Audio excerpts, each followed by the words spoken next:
Alors, pour cet exercice, on va faire voler un ballon, faire voler une montgolfière, et comprendre comment que ça marche. Alors, une montgolfière, c'est quoi? C'est un grand volume d'air qui est tenu par une paroi en tissu qui est étanche, donc l'air à l'intérieur ne se mélange pas avec l'air qui est à l'extérieur, à l'exception du petit trou qui est ici en bas. Mais l'air qui est à l'intérieur est plus chaud que l'air à l'extérieur, et comme l'air chaud monte, eh bien, l'air qui est à l'intérieur, c'est uniquement quand elle chauffe, elle va se dilater, donc prendre plus d'espace, elle va pouvoir se mettre à sortir.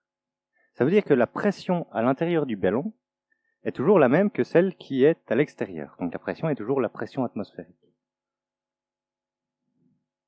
Mais la densité d'atomes qu'il y aura dans le ballon sera plus faible qu'à l'extérieur. Donc par la poussée d'Archimède, eh bien, ce ballon va monter. C'est le cas lorsque la masse de l'air dans le ballon plus la masse de la nacelle et tout l'équipement est exactement la même que la masse qu'aurait l'air s'il n'avait pas été chauffé. Donc, pour résoudre cet exercice en pratique, on doit d'abord faire un bilan de force global et dire que pour que le ballon flotte dans l'air, la somme des forces doit être nulle. Donc on a le poids du ballon, donc la nacelle, tout ça. On a le poids de l'air qui va aller vers le bas, et on a la poussée d'Archimède qui va vers le haut, qui est le poids de l'air s'il n'avait pas été chauffé. Et là, on retrouve une petite équation qui permet d'égaler les différentes masses. Ensuite, comme on a de l'air et on va le chauffer, il faut utiliser la loi des gaz parfaits. On suppose que l'air c'est un gaz parfait, donc la pression fois le volume, c'est le nombre de molécules fois une constante fois la température. On peut le faire pour l'air à l'intérieur et l'air qui aurait occupé l'intérieur s'il n'y avait pas le ballon. Et cette seconde équation, c'est le cas avec un prix.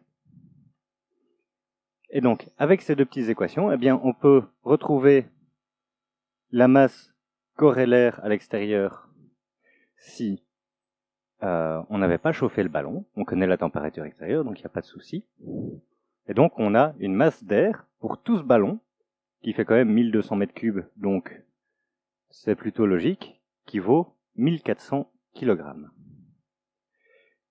Et donc, de là, on retrouve, c'est quoi la masse de l'air qu'on doit avoir dans le ballon?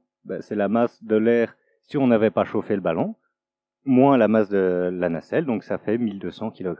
Donc 1200 plus 200, ça fera les 1400 ici. Notre ballon sera bien un équilibre.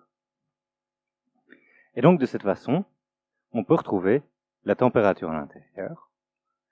On connaît la masse, donc on retrouve directement la densité. Et donc, on retrouve la température en Kelvin. Car la loi des gaz parfaits, vous devez toujours l'appliquer en Kelvin. Ce qui nous fait 333 degrés, et si ça vous parle plus, eh bien ça va faire 60 degrés au final.